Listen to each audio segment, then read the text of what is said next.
Hello everyone, Radhe Radhe. मैं उमा अपने YouTube परिवार को प्रणाम करती हूँ। स्वागत है आप सभी का मेरे यूट्यूब चैनल उमा की दुनिया में। और आज है 13 जनवरी। वीडियो पहले का ही है और बना रही थी दलिया और इसमें बनाने लगी थी चाय। सुबह का समय था तो ये आलू मेथी दोनों सब्ज़ी की तरह पकाने के बाद और इसके पराठे बनाऊंगी बच्चों के खाने के लिए। और बच्चे वैसे तो चाहे ना खाएं, लेकिन बथुआ का पराठा समझ के इसको खा लेते हैं। तो किसी भी रूप में हरी पत्तियां जानी चाहिए हमारे शरीर में, चाहे वो मेथी हो चाहे वो बथुआ हो। और देखिए कुछ इस तरीके से सॉफ्ट सॉफ्ट आटा आलू और मेथी का मैंने तैयार कर रखा है और अब बनाऊंगी पराठे। और इस सीज़न में एक बार भी बथुए का पराठा मैंने नहीं बनाया।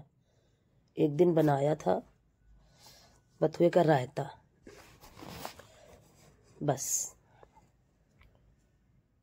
और उसके बाद सेकने लगी थी पराठे। आज का वीडियो पसंद आए तो वीडियो को लाइक करिए, चैनल को सब्सक्राइब करिए, बेल को ज़रूर प्रेस करिए।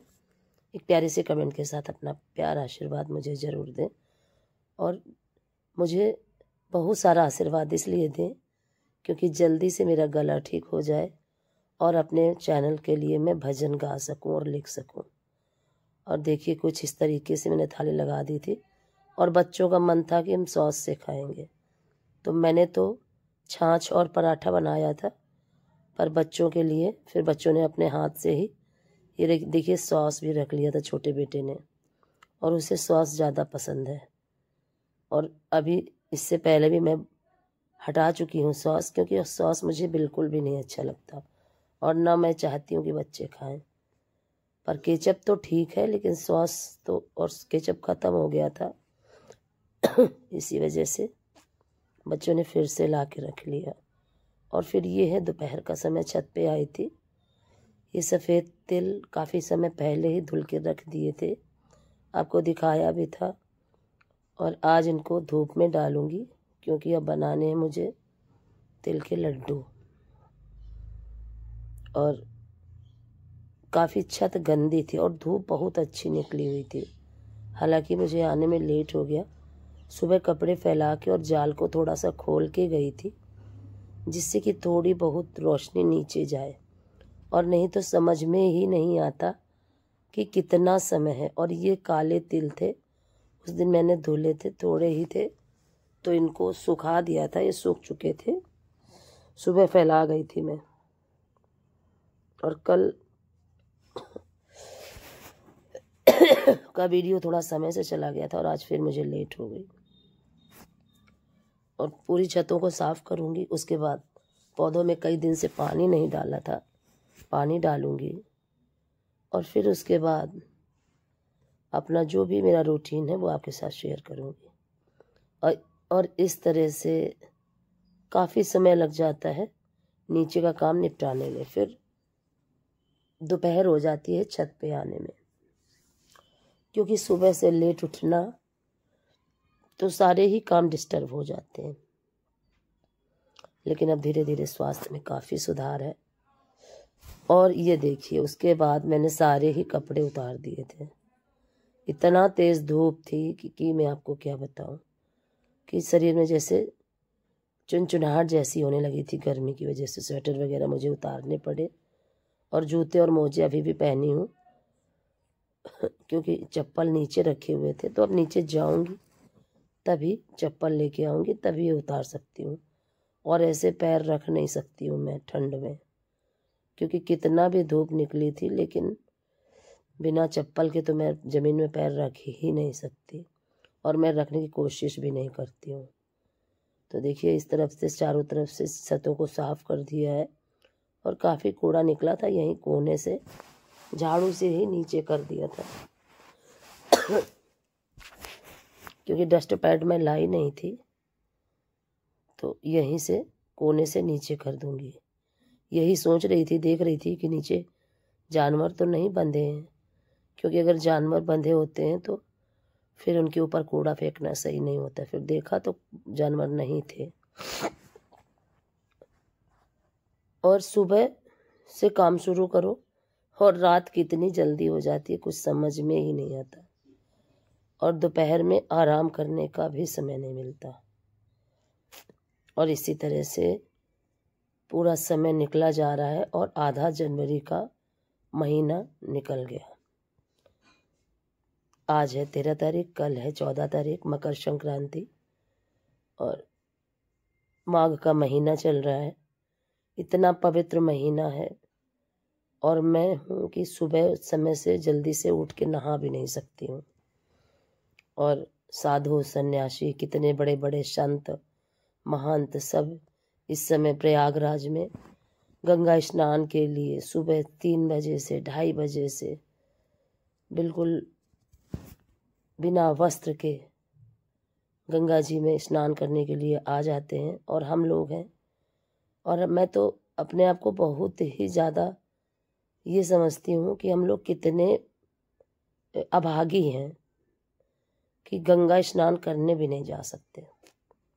और गंगा स्नान की तो बात छोड़ो, घर में भी मैं समय से स्नान नहीं कर सकती, क्योंकि प्रभु ने स्वास्थ्य इस तरह का बिगाड़ दिया है कि अगर मैं सोचूं कि सुबह 4 बजे से नहा लूँ तो वो भी नहीं कर सकती। और देखिए, झाड़ू लगाने के बाद आज पौधों में कई दिन बाद, और इस समय कई दिन बाद ही पानी डाल रही हूँ, क्योंकि ज़्यादा पौधों को पानी की ज़रूरत नहीं होती है।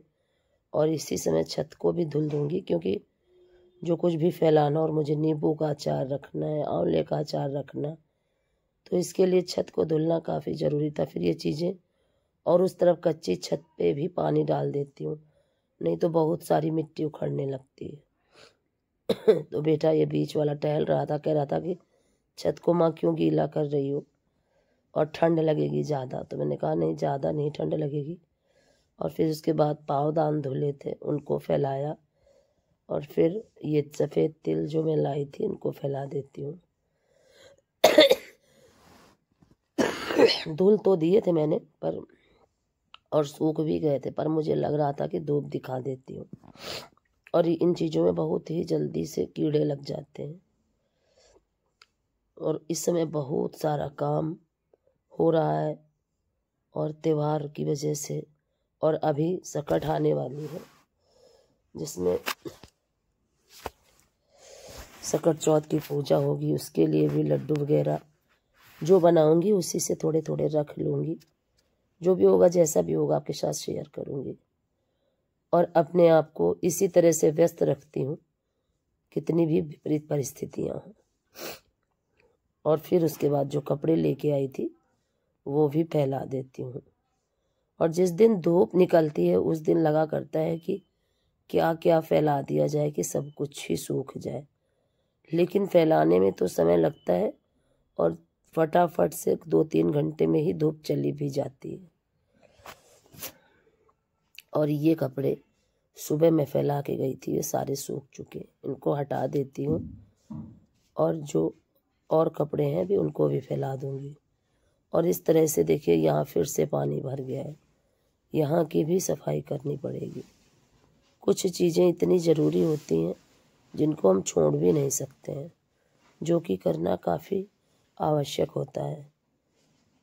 पौधों में पानी डालना भी काफ़ी आवश्यक हो गया था मेरे लिए, क्योंकि कई दिन से पौधों में पानी नहीं डाला था मैंने, इसलिए।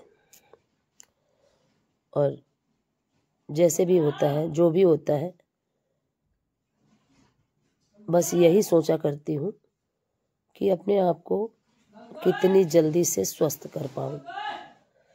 तो धूप में फिर काफ़ी देर बैठी भी रही कपड़े फैलाने के बाद, और उसके बाद घी की मालिश भी करी, घी और सेंधा नमक, लेकिन कफ है कि निकलने का जल्दी से नाम ही नहीं ले रहा। और बचपन क्या होता है कि बचपन में जो हमारा कफ होता है वो बहुत ही आसानी से निकल जाता है, और जैसे ही उम्र ढलती है वैसे ही चीज़ें क्रिटिकल हो जाती हैं। तो कितना भी क्रिटिकल हो समय हमारे लिए, हमें उसे भगवान का स्मरण करते हुए, उनको ही ध्यान में लेते हुए, और बस यही सोचना चाहिए कि हे प्रभु, जो भी विपरीत परिस्थितियां हैं वो आसानी से निकल जाएं। और जो बीमारी का समय होता है वो काफ़ी कठिन होता है। और बीमारी कोई भी हो, छोटी हो या बड़ी हो, भगवान से बस यही प्रार्थना करती हूँ किसी को भी ना आए, क्योंकि ये चीज़ें बहुत ही ज़्यादा कठिन होती हैं। और जिस दिन मैं पहले दिन बीमार हुई थी उस दिन मुझे सांस लेते नहीं बन रहा था, तो मैं समझ ही नहीं पा रही थी कि मैं क्या करूं। और मुझे तो ये लगने लगा था कि मुझे रात में ही डॉक्टर के पास जाना पड़ेगा और भर्ती होना पड़ेगा। और फिर देखिए, फिर मैं नीचे गई तो जूते थोड़ा गीले हो गए थे पानी की वजह से, तो इनको भी साथ में ले आई। और देखिए धूप की वजह